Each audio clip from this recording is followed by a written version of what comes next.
एकंदरीत पंतप्रधानांची प्रतिष्ठा देखील पणाला लागली होती. नेमकं कशा पद्धतीने सांगाल विजयाचं श्रेय नेमका कोणाला जातं? बीड जिल्ह्यातल्या माझ्या तमाम मतदारांनी मला जो आशीर्वाद दिलाय या मायबाप जनतेचा मी आभारी आहे. बीड जिल्ह्यातली जनता सत्यवादी आहे आणि हा विजय सत्याचा आहे.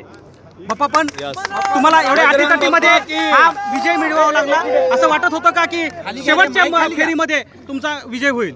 नाही, आपण जे बोलताय शेवटच्या नाही, माझा 4 फेऱ्या बाकी असतानाच विजय झालेला आहे. उलट शेवटच्या 1 लास्ट बट 1ला 1 लीड थोडी कमी झाली आणि लास्टला आणखी वाढली. त्याच्यामुळे माझा विजय हा मी पहिल्या दिवसापासून सांगत होतो. बजरंग सोनवणे हा 4 तारखेला खासदार असणार आहे आणि माझ्या बीड जिल्ह्यातल्या मायबाप जनतेनं माझ्यासारख्या एक गरिबाच्या पोराला एवढ्या धनदांगट्याच्या विरोधात खासदार केलं.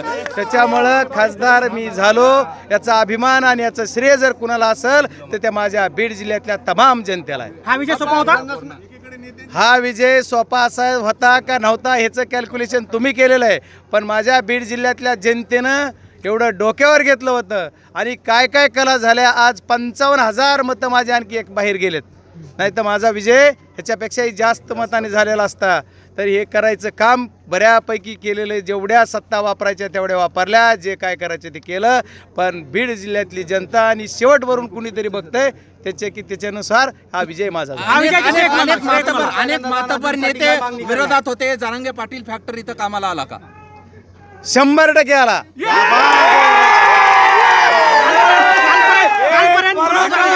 प्रभाव नाही असं आपण म्हणत होतो. आज विजय झाल्यानंतर काय म्हणताय?